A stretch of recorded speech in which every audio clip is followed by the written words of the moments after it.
বটগাছের নিচে জন্মানো আরেকটা গাছ কখনোই বেড়ে উঠতে পারে না। দেশের ক্রিকেটের পঞ্চপাণ্ডব যুগের সাথে লিটন, মুস্তাফিজ, তাসকিন, সৌম্যদের তুলনাটাও ঠিক এভাবেই করা যায়। তাদের প্রত্যেকেই 10-12 বছর ক্রিকেট খেলে ফেলেছেন, অথচ দলের সিনিয়র বলতে এতদিন কেবল সাকিব, তামিম, মুস্তাফিজ, রিয়াদ, মাশরাফিদের নামই উচ্চারিত হয়েছে। অথচ সৌম্য সরকার, তাসকিন আহমেদরাও ধীরে ধীরে পেরিয়ে গেছেন অনেক পথ। 10-12 বছরেও সিনিয়র হতে না পারার আক্ষেপই এবার যেন উগরে দিলেন সৌম্য। জানালেন, পঞ্চপাণ্ডবের ছায়ায় থাকতে থাকতে নিজেদের আর কিছুই করে ওঠা হয়নি। দীর্ঘ 18 থেকে 20 বছর দেশের ক্রিকেটের রাজত্ব চালিয়ে গেছে পঞ্চপাণ্ডব। তবে তাদের সাথে এই দলে থাকা বেশিরভাগ ক্রিকেটাররাই বহু বছর ধরে খেলা চালিয়ে যাচ্ছেন। হয়তোবা আগামী 5-6 বছরের মধ্যে কেউ কেউ অবসরও নিয়ে ফেলবেন। এরপরও সিনিয়র ক্রিকেটারদের যোগ্য সম্মান তারা আদৌ কি পেয়েছে?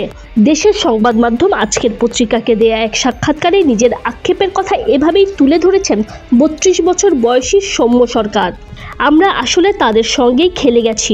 প্রজন্ম থেকে প্রজন্মের ধারায় কি ঘটে, এক প্রজন্ম খেলে চলে যায়, এরপর পরের প্রজন্ম এসে সেটা এগিয়ে নিয়েছে।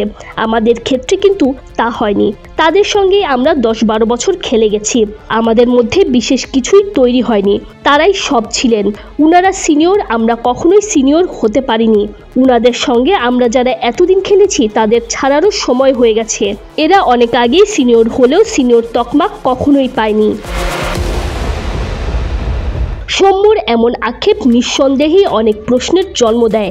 সেই সাথে দেশের ক্রিকেটের ভবিষ্যতের কথা ভাবলেও শঙ্কার জন্ম দেয়। অথচ দিনের পর দিন এভাবেই এগিয়ে গেছে দেশের ক্রিকেট। 5 ক্রিকেটারের ছায়ায় থাকা প্রসঙ্গে তিনি আরও বলেন, যখন তারা শুরু করেছিল তাদের সময়ে যারা সিনিয়র ছিলেন বেশি দিন জাতীয় দলে ছিলেন না। যেমন হাবিবুল বাশার, সুমন, রফিক ভাইদের আন্তর্জাতিক ক্রিকেট তখন প্রায় শেষ। তখন এরা দায়িত্ব কাঁধে নিয়ে নিয়েছেন, অনেকটা সিনিয়র হয়ে গেছেন। ক্যারিয়ারের শুরুর দিকেই অধিনায়কত্ব পেয়েছেন। যেমন সাকিব ভাই 3 বছর আন্তর্জাতিক ক্রিকেট খেলার পরেই অধিনায়কত্ব পেয়েছেন। মুশফিক ভাই 5 বছরের মধ্যেই অধিনায়কত্ব পেয়েছেন। তখন কি হয়েছে?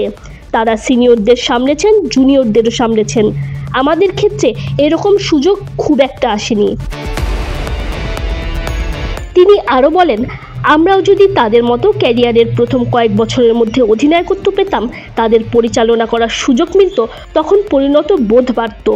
সবাইকে নিয়ে একটা দল কিভাবে চালাতে হয় সেটা ভালোভাবে শেখা যেত।